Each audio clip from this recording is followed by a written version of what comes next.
The night sky was calm, painted with stars, silent as always.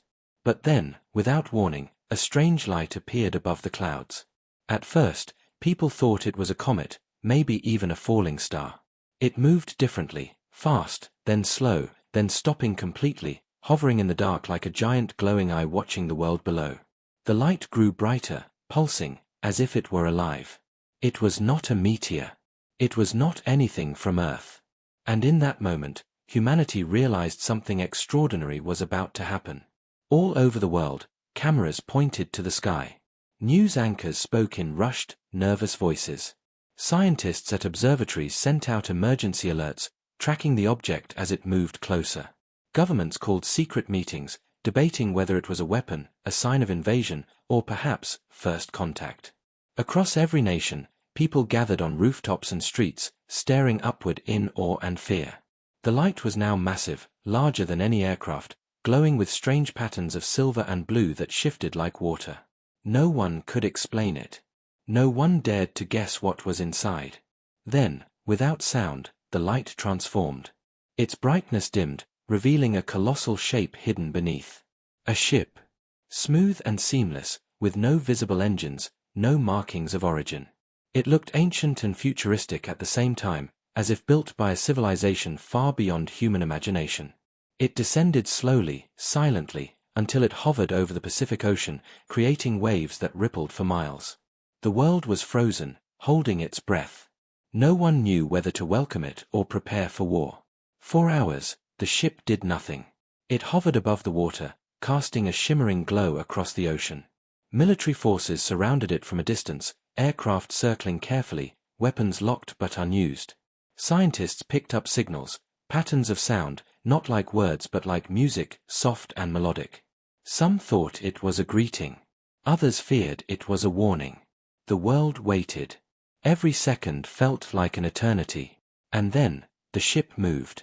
It rose higher, casting beams of light that spread across the sky like ribbons of gold. Slowly, a section at the center began to open. A door. A gate. No one could tell. A soft mist escaped from inside, glowing faintly as it drifted into the air. Then, shapes appeared, tall, graceful silhouettes stepping into the light. The mist cleared, and for the first time, Earth saw what had come to visit. They were women. Or at least, they looked like women. But they were not human. Their skin carried a soft metallic shimmer, almost liquid under the light. Their eyes glowed faintly, like distant stars, shifting colors with every blink. Their hair flowed like silk but seemed to move on its own, defying gravity. They walked with calm confidence, as if they had been here before. They wore no armor, carried no weapons, yet their presence carried an undeniable power. The crowd watching on giant screens across the world went silent. Were they gods? Were they saviors? Or something far more dangerous? One of them stepped forward, taller than the rest. She raised her hand, and the air around her shimmered, as if reality itself bent to her touch. Without moving her lips, a voice filled the minds of everyone watching, clear, calm, soft, yet echoing with something ancient and unearthly. It spoke in every language at once, yet perfectly understood by all. "We come not to conquer," the voice said. "We come to offer a gift." The world was stunned. A gift? From an alien civilization? Skeptics whispered about hidden dangers. Military leaders clenched their jaws, fingers hovering over triggers. But ordinary people, they felt something else. Curiosity. Hope. The voice continued. "Our world has ended," it said. "Yours can still be saved. But we must first know, are you ready to change?" No one spoke. No one moved. The alien women stood silently, their eyes scanning the crowd, not judging but observing, as if measuring the worth of humanity itself. The leader lowered her hand, and the light around the ship softened, casting long reflections over the ocean. The silence that followed was heavy, electric, filled with unspoken questions. And then, the door behind them closed, sealing them inside once more. The ship rose higher, slowly drifting toward the horizon, vanishing beyond the clouds as if it had never been there at all. But the world would never forget what it had seen. They had arrived. They had spoken. And they had left one haunting message behind: "We will return." That night, humanity did not sleep. News networks played the footage endlessly. Scientists analyzed every sound, every flash of light, every movement of the visitors. What did they mean by a gift? What did they mean by ready to change? And why? Why were they all women? Questions swirled like storms in the minds of billions, but one thing was clear: this was only the beginning. Somewhere beyond the stars, the alien women prepared for their next step. And when they returned, the world would never be the same. The world had not been the same since the night the alien ship appeared. People replayed the broadcast over and over, pausing on every frame to study the strange visitors. The tall, glowing women had spoken directly into the minds of billions without moving their lips, and their message was clear yet mysterious: we come to offer a gift, but are you ready to change? The question haunted humanity. What gift? What kind of change? And why were they all women? Governments scrambled for answers, but no one had any. The only thing everyone agreed on was this: when they came back, the world had to be ready. 3 weeks passed. The ship never returned. At least not at first. But then strange things began to happen across the globe. A series of shimmering lights appeared in the skies over major cities: New York, London, Tokyo, Dubai. They were smaller than the first ship, glowing like silver flames in the night, and they hovered silently above the streets. Crowds gathered beneath them, pointing cameras, streaming live feeds, waiting for the impossible to happen again. And then it did. The lights began to hum, releasing a soft vibration that could be felt in the bones of everyone nearby. People gasped as the air around them shimmered, and then, without warning, the alien women stepped forward once again. This time, there was no mist. No dramatic reveal. They simply appeared, as though they had been there all along, hidden from human eyes. Tall, elegant, calm, they stood at the center of every major city on Earth, glowing faintly under the night sky. People froze, staring at them in awe, unable to decide whether to run or to bow. But then, as before, the leader raised her hand, and the air shimmered like heat on desert sand. A voice filled the minds of all who could hear, not loud, not forceful, but smooth and clear, like water flowing over stone. "We return to speak," the voice said. "We return to test." Those words sent a ripple of fear through the crowds. Test? What kind of test? Some believed it meant violence. Others thought it might be a trial of trust or intelligence. Soldiers tightened their grips on weapons. Scientists whispered into comms, urging calm, warning that aggression could be fatal. But the alien women stood still, watching the humans with eyes that seemed to hold entire galaxies inside them. "We do not seek war," the leader's voice continued. "We do not seek harm. But your world is broken. Your seas burn. Your air is poison. Your kind fights itself for things that have no value. You are a world on the edge of death. And yet, there is hope." The crowd stood in silence. The alien's words rang true, and for a moment, no one argued. It was as if humanity had been caught by a mirror, forced to see its own reflection. "But hope," the voice said, soft but sharp, "comes with choice. And choice demands sacrifice." People exchanged nervous glances. Sacrifice? What did they mean? No one dared to ask aloud, but the fear was there, growing like a shadow. Then, slowly, the leader stepped closer to the crowd. Her movements were smooth, graceful, yet unnerving, like a predator who didn't need to hunt because everything already belonged to her. She extended her hand, palm open, glowing faintly with a silver light. The ground around her pulsed with energy, sending small ripples through the air. And then she said the words that would be replayed 1,000,000 times in the days to come. "Who will be the first?" Gasps rose from the crowd. No one moved. No one even breathed. The alien woman stood perfectly still, waiting. Then, from somewhere in the back, a man stepped forward. He looked ordinary, middle-aged, dressed in a simple jacket and jeans, but his face carried the calm of someone who had already made peace with his decision. The crowd whispered nervously, urging him to stop, but he walked straight to the alien, staring into her strange, glowing eyes. She tilted her head slightly, as though studying him, then touched his forehead with her fingertips. The moment her skin met his, light burst around them, bright, blinding, electric. The man gasped, his body lifting a few inches from the ground. His eyes rolled back, glowing white for a heartbeat, and then, he fell. The crowd screamed, rushing forward, but before anyone could touch him, the alien raised her hand again, and a wave of energy pushed them gently back. The man lay still.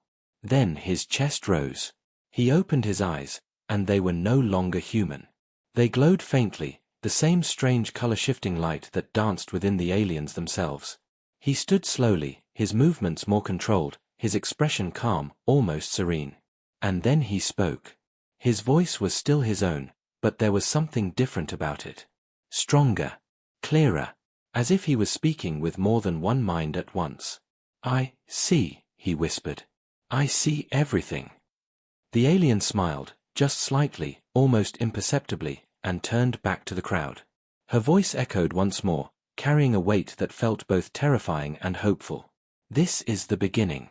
In 5 years, this world will be paradise. But only if you are ready to become more than you are." With that, the women began to fade, their bodies dissolving into light. The ships above the cities hummed softly, rising higher, and then shot into the night sky, vanishing into the stars as quickly as they had come. The man they had touched stood alone in the street, trembling, staring at his glowing hands as though they belonged to someone else. That night, humanity learned 2 things. The aliens had returned. And the test had already begun. The world could not stop talking about the man who had been touched by the alien woman. His name was Michael Grant, a construction worker from Chicago, an ordinary man who had suddenly become something different. In every interview, he spoke with calm confidence, as though carrying knowledge far beyond human reach. His eyes glowed faintly, shifting colors like liquid silver, and when doctors examined him, they found changes they could not explain. His blood carried a strange energy, his strength had doubled, and his mind seemed to process information at impossible speed. But Michael refused to say what the aliens had shown him. He only said one thing: "This is just the beginning." Then, 2 weeks after Michael's transformation, the sky lit up again. The alien ships returned, hovering silently above the cities of the world. This time, there were more of them, dozens, spreading across continents, glowing with soft, pulsing light. People poured into the streets, gathering under the ships, some cheering, some praying, others trembling in fear. They all remembered the alien leader's words, "The test has begun." And tonight, they would learn what that truly meant. Without warning, beams of light shot down from the ships, striking the ground in perfect circles. But they did not burn. Instead, they created strange, shimmering platforms, smooth, silver, glowing with faint patterns like living veins. From each platform, alien women stepped forward, taller and more luminous than before. They moved like shadows and light at the same time, graceful yet unnatural. The leader appeared once again, her presence commanding silence, her gaze sweeping across the crowds as if she could see into the hearts of every human watching. "Your world stands on the edge of a choice," her voice echoed inside their minds. "To live, or to vanish. To evolve, or to remain as you are, and perish. The test will decide your fate." Murmurs ran through the crowd. What kind of test? Would it be physical? Mental? Moral? The leader raised her hand, and the ground trembled faintly beneath her feet. In the distance, something impossible began to happen. A dead forest, burned by wildfire years ago, suddenly burst to life, trees sprouting from the blackened soil, growing tall and full in a matter of minutes.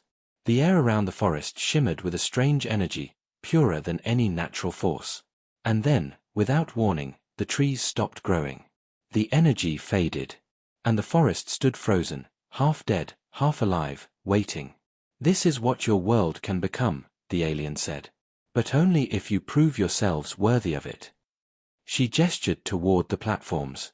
"Step forward. Volunteer. Show us what you are willing to give, for the paradise you desire." For a long, tense moment, no one moved. Then, just like before, one person stepped forward, this time, a young woman named Sarah Lee, a school teacher from San Francisco. She climbed the platform slowly, her eyes fixed on the alien, her hands trembling but steady enough to show resolve. The alien smiled faintly, not in kindness, but in approval. She touched Sarah's forehead, and once again, a brilliant flash of light burst across the sky. But this time, something different happened. When the light faded, Sarah didn't collapse like Michael had. Instead, she stood taller, her face glowing with the same strange shimmer as the alien women. She turned to the crowd, and when she spoke, her voice echoed, not just in sound, but in feeling, vibrating through the bones of everyone present. "It's beautiful," she whispered. "I can see everything. The earth, the oceans, the stars. They want us to be more. They want us to become them." The crowd gasped. Some were awed, others horrified. But before anyone could speak, the alien leader addressed them again. "This is the test," she said. "We will choose those willing to take the first step toward evolution. They will carry our knowledge, our energy, our gift. But they will not return as they were." A wave of fear rippled through the crowd. What did that mean? Were Sarah and Michael even human anymore? Or were they something else, something not entirely of Earth? Before anyone could ask, more volunteers stepped forward, men and women alike, some brave, some desperate, all drawn by the promise of what lay ahead. Each one was touched. Each one changed. Their eyes glowed. Their voices deepened with a strange resonance. And with every transformation, the crowd grew more divided, half hopeful, half terrified. Governments watched nervously from command centers, leaders whispering of war and weapons, yet none dared to strike. How could they fight beings who could reshape forests in seconds? Who could rewrite human biology with a single touch? Scientists demanded to study the transformed volunteers, to see if what had changed inside them was dangerous or permanent. But the aliens made one thing clear: no one who took the test would be harmed. And no one would be forced. Then, as quickly as they had arrived, the alien women returned to their ships. The platforms dissolved into thin air, leaving behind nothing but the volunteers, now glowing faintly in the night. The ships rose higher, humming softly, and vanished once more into the blackness of space. The world stood stunned. People debated whether this was salvation or the beginning of something far darker. But deep down, everyone knew the truth: the test was not over. It had only just begun. The volunteers who had been transformed by the alien women became known as the Chosen. At first, they were treated like heroes. People wanted to hear their stories, to know what the aliens had shown them. But the Chosen spoke in strange ways, as if struggling to describe things no human mind could fully understand. They spoke of visions, cities floating above oceans, forests that healed themselves, skies free of pollution, and rivers glowing with life. They spoke of a future where sickness no longer existed, where hunger was only a memory, where war was impossible because greed and fear had been erased from human nature. It sounded like a dream. But to others, it sounded like control. Governments grew uneasy. If the aliens could alter human biology so easily, what else could they do? Could they take over people's minds? Could they erase free will entirely? Military leaders began to whisper in secret meetings about preparing a defense, not because they were ready to fight, but because they were afraid of losing the choice not to. Yet no weapon seemed powerful enough to challenge ships that could move faster than radar, faster than light itself. Then came the first sign of trouble. Michael Grant, the first man ever touched by the alien leader, vanished. No one saw him leave his home. No cameras caught his movements. It was as if he had simply disappeared into thin air. Sarah Lee was next. Then others. One by one, the earliest Chosen began to vanish, leaving behind no trace. At first, officials claimed it was voluntary, that they had been summoned by the aliens for training, or for some higher purpose. But people weren't convinced. Whispers spread. Were the Chosen being taken, or were they being harvested? Panic began to grow. Protests erupted in major cities, with crowds demanding answers. Some believed the aliens had come to save humanity.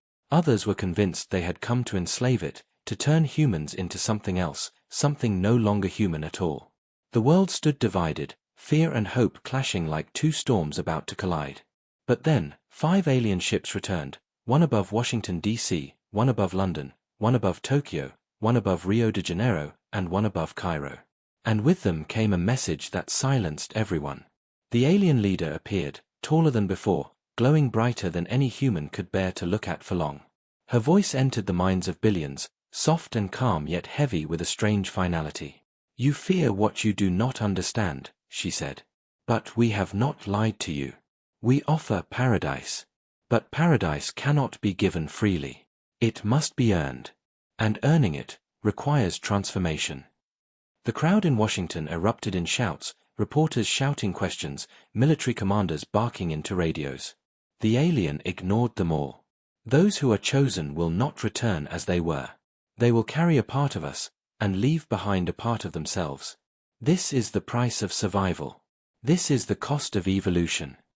The words were met with a wave of unease. Some saw hope, humanity becoming more advanced, smarter, stronger. Others saw horror, losing what made them human in the first place. But the alien woman did not stop there. She raised her hand, and the ground beneath her began to glow. Images appeared in the air, projected by an energy no human technology could match. They showed Earth's future, two versions of it. The first was breathtaking. Cities glistened with silver towers that reached toward the clouds, powered by clean energy. Forests stretched across continents, oceans sparkled like crystal, wildlife thrived in harmony with humans who no longer aged, no longer starved, no longer fought. It was paradise, pure and simple. But then the second image appeared. The world was broken. Cities lay in ruins, swallowed by smoke and decay. Skies turned black, storms tearing across oceans poisoned by oil and chemicals. No life moved. No sound echoed. Just silence, a dead world. This is the path you walk now, the alien said, gesturing to the second image. This is where your choices lead. But you have been given a chance to choose again. We will return in 1 year. By then, you must decide. The images faded. The alien lowered her hand. And for the first time, she smiled, not kindly, but knowingly, like someone who had already seen how the story would end. Then she and the others vanished, dissolving into beams of light that rose back into the ships. The ships turned upward, shimmering, and shot into the blackness of space, leaving behind only silence and fear. In the days that followed, strange things began to happen. The chosen who remained started showing more changes. Their senses sharpened, their bodies became stronger, their skin began to glow faintly in the dark. Some could even heal wounds in seconds or predict events before they happened. But the more they changed, the less they seemed like themselves. Their voices grew hollow. Their emotions faded. It was as if humanity was being erased, slowly, quietly, beautifully. And deep in secret chambers, world leaders asked the question no one wanted to hear. Are they saving us? Or replacing us? The year passed faster than anyone could have imagined. Earth had changed, not entirely, not yet, but enough that no one could deny the alien influence spreading across the planet. Skies once choked with smoke now shimmered with a soft, silvery glow, as if the atmosphere itself was healing. Rivers once poisoned by industry ran clear, fish swimming in waters that had not seen life in decades. Forests grew where deserts had once been, and crops sprouted in fields long abandoned. It was beautiful, unbelievably beautiful, but beneath the surface of this paradise, fear festered like a quiet storm. The chosen had become different. What began as faint glowing eyes had evolved into something far more profound. Their voices carried strange harmonies, their movements flowed with unnatural grace, and their skin shimmered faintly under moonlight, as though reflecting some hidden energy. They could run faster, think sharper, heal wounds within hours. Some could even sense emotions, predicting fear, anger, or joy before a single word was spoken. But perhaps the most unsettling change of all, many of them had stopped sleeping. They no longer needed it. And with every passing day, their humanity seemed to fade like mist under a rising sun. Yet, for every person who feared them, there were hundreds who wanted to become them. People traveled for miles, begging the aliens to return, pleading for the chance to be chosen. Some believed it was the only path to survival. Others saw it as a promise of godlike power. But no matter their reason, the desire grew, and with it, tension spread like wildfire. Governments tried to regulate the chosen, keeping them under observation. But it was becoming harder. They were faster, stronger, smarter than any human guards could manage. And then came the final message, a message that appeared in every sky across the globe, glowing in symbols no one had ever seen before. The meaning was clear not through translation, but through feeling. Everyone understood it at once. The time has come. That night, the ships returned. Not one. Not 10. Hundreds. They blotted out stars, descending through the atmosphere in perfect silence, like silver shadows drifting from the heavens. This time, there was no fear, only awe. The entire world stood still, staring upward as beams of light spilled across cities, forests, deserts, and seas. Where the light touched, nature itself responded. Flowers bloomed, trees grew taller, animals gathered in calm silence as if drawn by an unseen force. Then, the alien leader appeared. Taller, brighter, almost radiant to the point of blinding. When she spoke, her voice was no longer just in the minds of those watching. It was in the air, vibrating through the wind, through the ground, through the very sky. "The Earth is ready," she said. "But are you?" The crowd erupted with shouts. Some cheered. Some cried. Some screamed. But the alien did not flinch. She gestured toward the chosen, who now stood apart from the rest of humanity, glowing more brightly than ever before. "They are the first," she said. "The bridge between your past and your future. But the bridge is not enough. You must cross it. All of you." The meaning was clear. The time for volunteers was ending. The offer was no longer for a few. It was for everyone. Humanity had to decide, remain as they were, or step into something entirely new. But then, something strange happened. One of the chosen, Sarah Lee, stepped forward. Her glow was brighter than any other, her eyes reflecting not one color, but thousands, shifting like a living rainbow. She turned toward the alien leader and spoke, not with awe, not with fear, but with calm certainty. "They're not ready," she said. "Not all of them. You know this."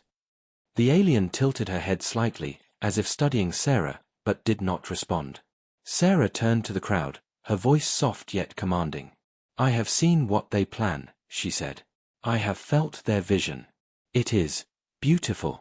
But it is not human. If we take this step, we may save the Earth. But we may lose ourselves." The words hung in the air like a sharp blade. No one spoke. No one moved. Then the alien leader smiled, not with cruelty, but with a strange, knowing kindness. "Perhaps," she said softly, "but perhaps what you call yourselves was never enough." With that, beams of light began to fall from the ships, touching the ground, spreading across cities like veins of silver. Where the light moved, the world itself seemed to transform, buildings reshaping into sleek, glowing towers, streets turning into smooth, luminous pathways, air sparkling with soft particles of light. It was paradise, coming alive in real time. And yet, it felt like a goodbye. Because even as the earth bloomed, even as sickness faded, even as hunger vanished, something inside humanity was slipping away. Emotions dulled. Memories blurred. Some looked into mirrors and saw their faces changing, not entirely alien, but no longer fully human. And in that moment, the question no one wanted to ask became impossible to ignore. Was this the beginning of a new era, or the quiet extinction of humankind? 5 years had passed since the alien women first appeared, and Earth had been transformed beyond recognition. Cities glowed with luminous towers, streets shimmered like liquid silver, and the air itself carried a faint hum, as if alive with some hidden energy. There was no hunger, no disease, no war. Nature thrived. Oceans sparkled under skies that had never been clearer. To any observer, it looked like paradise. But to those who remembered the world before, it felt like something else. The chosen were no longer fully human. Their glowing eyes and flawless skin were only the beginning. They spoke less, moved differently, and seemed to share thoughts in silence. Families who once laughed together now sat in quiet calm, their conversations reduced to soft murmurs. Joy, anger, fear, emotions that had defined humanity, had begun to fade, replaced by a strange serenity that felt empty. The aliens returned once more, not as visitors, but as architects of a world nearly complete. Their ships hovered above cities, casting beams of soft light over landscapes that no longer resembled the Earth of old. And this time, the leader stepped forward with something she had never shown before, a child. She held the child gently in her arms, glowing faintly with a soft golden aura. Its skin was human, yet its eyes shimmered like distant stars. Its tiny fingers curled around the alien woman's hand, and for a moment, the world stood still, staring at what it represented. The leader's voice echoed across the planet, soft yet final. "This is your future," she said. "Not one species, but two. Not human, not alien, but something greater than both." Gasps filled the air. Some fell to their knees in reverence. Others whispered in fear. But no one looked away. The child yawned softly, glowing brighter for a moment, as if sensing the attention of billions. "This is the first of many," the alien continued. "Born not only of our gifts, but of your willingness to accept them. Humanity as it was will fade, but humanity as it can be will thrive. And the earth will live forever." Her words carried a strange weight, both comforting and chilling. Paradise was here, but the cost was undeniable. The human race, as it had been for thousands of years, was gone. What remained was a hybrid species, carrying fragments of its past but walking toward a future it could barely understand. Sarah Lee, one of the first chosen, stepped forward, her glow now brighter than any alien's. She looked at the child, then at the crowd, and spoke with a voice that resonated like 1,000 whispers at once. "This is not the end," she said. "It is a beginning. But it is not a choice we can undo." Her words settled over the silence like a shadow. No one dared to speak. No one dared to move. Then, the alien leader turned and began to ascend toward her ship. The child looked back at Earth, eyes wide, as though already understanding what no human ever could. The ship rose higher, beams of light stretching across the sky, and with one final pulse of energy, it vanished into the stars, leaving behind a world reborn, and a species forever changed. In the silence that followed, Sarah whispered the words that would echo through history. "In 5 years, Earth became a paradise. But paradise always has a price."